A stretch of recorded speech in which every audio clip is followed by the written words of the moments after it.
This is a case study of one of America's outstanding advertising leaders, Albert Davis Lasker. The career of this man provides insights into how modern advertising was born during the 20th century, how advertising works, and how the leader of one of America's largest advertising businesses guided his company. Equally important, Lasker's career provides insights into the nature of business leadership.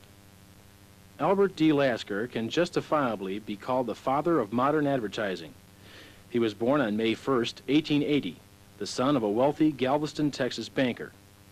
As a youth, Lasker became interested in journalism, and upon graduation from high school, he obtained a reporting job with the Galveston Morning News.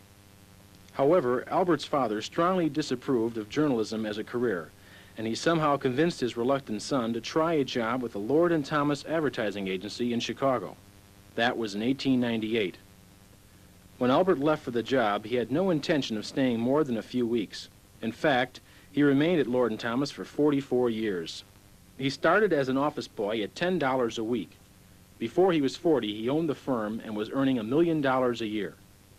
Under his leadership, Lord & Thomas became the largest and most renowned advertising agency in the land. After working as an office boy for a year, Albert Lasker asked for and was given the chance to try his luck as a salesman, soliciting accounts in Indiana, Ohio, and Michigan. His first sale was to the Bissell Carpet Sweeper Company in Grand Rapids, Michigan, a $3,000 order. Before the year was over, he made another bold move, asking to be put in charge of a few accounts which weren't making much money for the agency, so he could practice copywriting. Within a year, he achieved an impressive success with a hearing aid company. This and similar ads he developed helped increase the company's sales to such an extent that they increased their advertising budget more than 700% within a year, from $2,000 a month to $15,000. In the early days of advertising, agencies were brokers of space. The advertiser wrote his own ads. Lord & Thomas initiated the idea that writing the advertising was part of the agency's job, as this 1894 ad indicates. It reads, "Advertisements judiciously written, illustrated and placed at the publisher's lowest rates." At that time, Lord & Thomas ads were mostly for mail order sales. Lasker's advancement in the firm was little short of sensational. By 1903, he owned 25% of the agency.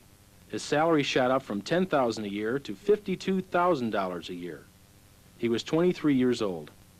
9 years later, in 1912, he had become the sole owner of Lord & Thomas. In spite of this early success, it bothered Lasker that he couldn't figure out what advertising really was. What was its great power? Why did some ads pay while others didn't? The generally accepted view that advertising was keeping your name before the public didn't satisfy Albert Lasker. And then, literally out of the blue, came the answer that not only ended Lasker's doubts, but was to give advertising a new birth and alter its role to such an extent that it would become a recognized partner with management in the operation of a business. This was the man responsible. In 1904, Lasker was sitting in the office when a clerk delivered a note which read, "I am in the saloon downstairs, and I can tell you what advertising is. I know that you don't know. It will mean much to me to have you know what it is, and it will mean much to you." The note was signed John E. Kennedy. Intrigued, Lasker sent for Kennedy and ended up by spending the rest of the day and half the night with the man. Kennedy was a former Canadian mounted policeman who was working as a copywriter for a patent medicine company.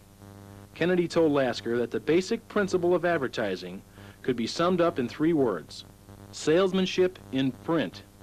Kennedy went on to explain to Lasker that effective advertising should give the reader the reason why it was in his interest to buy the goods or services for sale. Kennedy's salesmanship in print definition of advertising holds today as it did then. To bring it up to date, you have only to add the words, "and on the air." Advertising is salesmanship in print and on the air.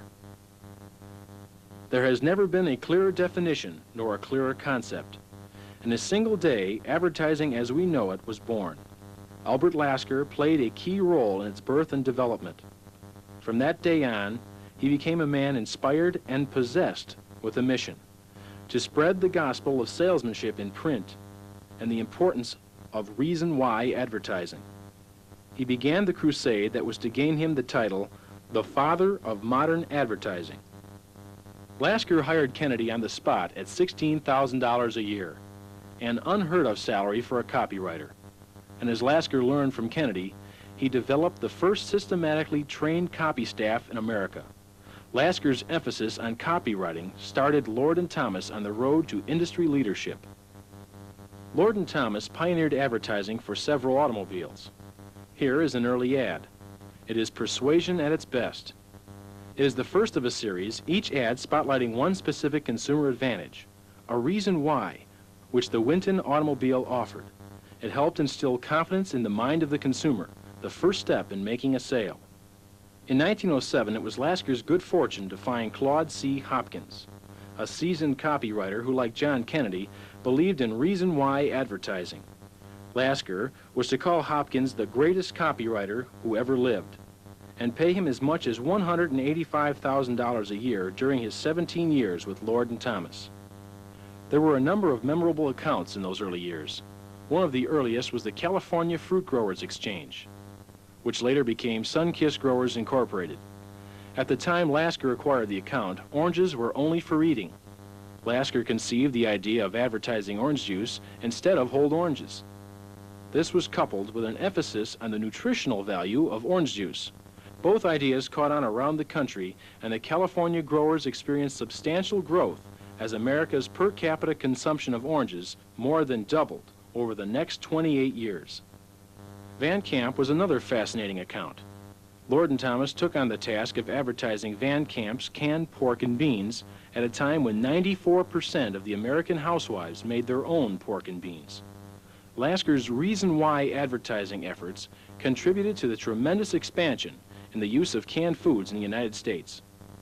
Later, Van Camp began producing canned condensed milk, and Lasker took on the advertising.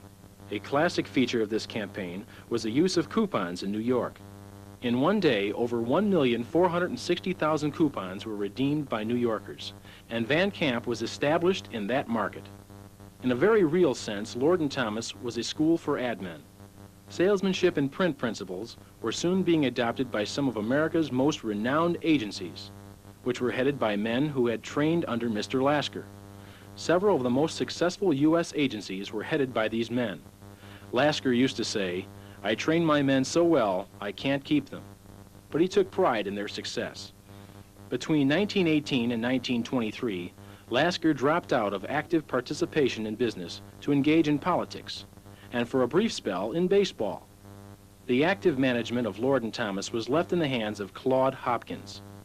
In 1918, Lasker directed publicity for Warren G. Harding's successful 1920 presidential race. In the process, he introduced modern advertising techniques to politics. The defeated Democratic candidate blamed the lopsided loss on Lasker's effective publicity. After Harding was inaugurated, Lasker was appointed chairman of the United States Shipping Board, where he labored for 2 years. While engaged in Republican politics, Lasker also found time for baseball politics. In 1916, he purchased a large block of stock in the Chicago Cubs baseball organization and soon became a major stockholder of the team, along with his friend chewing gum manufacturer William Wrigley. In 1919, the professional baseball world was shocked by the discovery that gamblers had bribed ball players to throw the World Series. Lasker's team was not involved, but as a public-spirited citizen as well as a baseball owner, he took it upon himself to help restore the game to its former honorable place. Lasker conceived the idea of getting some outside authority, of irreproachable reputation to run the game. He fought long and hard, and eventually won the owners over to the concept of a one-man czar. And so it was that Judge Kennesaw Mountain Landis became the first baseball commissioner. In 1925, Lasker sold his interest in the Cubs to Wrigley. That's Lasker on the left, Wrigley on the right. While Lasker was away from Lord & Thomas, the agency had lost its position as the largest firm in the business. Lasker returned to active management in September 1923 and set out to regain industry leadership. He began with an extensive ad campaign for the agency. One of the first major new accounts to be added was Kimberly-Clark. That firm had developed a disposable form of sanitary napkin that filled a real need. Yet the product wasn't selling well. Lasker got the account, developed a masterful advertising campaign, and helped make Kotex a great success. In 1924, Kimberly-Clark introduced a disposable substitute for handkerchiefs, and with the aid of Lasker's advertising, Kleenex became a bestseller. Another major account was the Pepsodent Company, a Lord & Thomas client since 1916. The toothpaste failed to win satisfactory acceptance until after World War I, during which millions of American men and women in the armed forces were taught to brush their teeth for the first time. That impetus, coupled with the creation of an inspired beauty appeal for Pepsodent, that it removed the film, which made teeth dull, promised a great future. In order to take full advantage of it, Lasker recommended an intensive advertising campaign. However, it was too expensive for the Pepsodent Company, so Lasker agreed to accept part of the payment in stock. As he anticipated, the campaign was a tremendous success, and Pepsodent became the best-selling toothpaste in the country. Lasker became Pepsodent's second largest stockholder. The American Tobacco Company's Lucky Strike cigarette was Lasker's biggest client. Lasker got the account in 1923. Working with George Hill, on the right, of American Tobacco, Lasker and his associates quickly developed an innovative campaign that brought about a boom in Lucky Strike sales. By 1929, Lucky Strike accounted for over one-half of Lord & Thomas's billings. There were other successful campaigns, both in print and on radio, and Lucky Strike remained Lasker's single most important account throughout the remainder of his advertising career. At about this time, Lasker, who was one of the best-known names in advertising, but who made few speeches and wrote little for publication, held an unusual staff meeting in Chicago. For 6 hours he held forth, telling the staff the story of his life and his advertising successes with Lord & Thomas. This informal talk was later published in book form and provides a unique insight into the thoughts of the man known as the father of modern advertising. It is titled The Lasker Story, as he told it. In 1926, Lasker pioneered in a brand new advertising medium, radio. The first radio broadcasting station in the country, Pittsburgh's KDKA, began regular broadcasts in 1920. Lasker introduced his salesmanship in print formula to radio, and the radio commercial as it is known today was born. As was true of a number of Lasker's innovations, this was a strategy almost demanded by the circumstances. Had Lasker not been first, someone else would have introduced the idea. But that was Lasker's way. He had an outstanding ability to make the most of an emerging opportunity. Lasker's radio pioneering led to some high moments in entertainment history.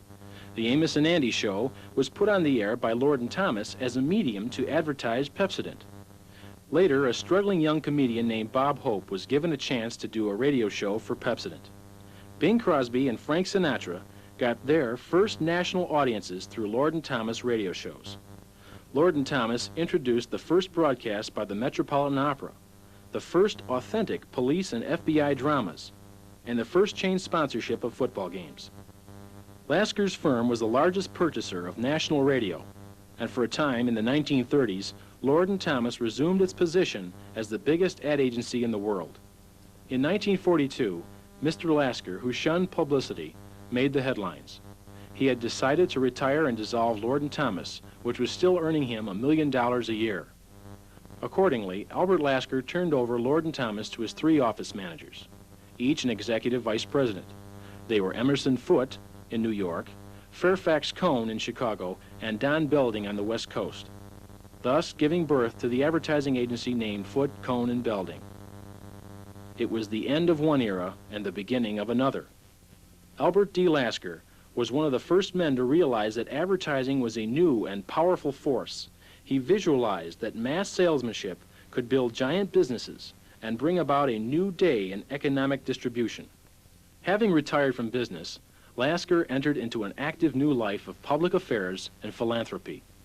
In 1942, he set up the Albert and Mary Lasker Foundation to support medical research. In 1944, he spearheaded a fundraising drive that nearly doubled the amount of money spent on cancer research in the United States. and partly as a result of his efforts to get the federal government involved in research, the United States set up the National Institutes of Health over the period of 1946 through 1950. In the midst of this activity, he became ill and died in May 1952 at the age of 73. In recording the events of Lasker's life in his biography titled Taken at the Flood, author John Gunther called Albert Lasker one of the most extraordinary personalities of our time, the restless genius who not only created modern advertising, but whose career included zestful and productive adventures in politics, sports, shipping, Jewish affairs, show business, art, and medical research. Perhaps Albert Lasker's outstanding magnetism is best summed up by a longtime friend who painted a perceptive picture of him with just 9 words. Wherever he sat was the head of the table.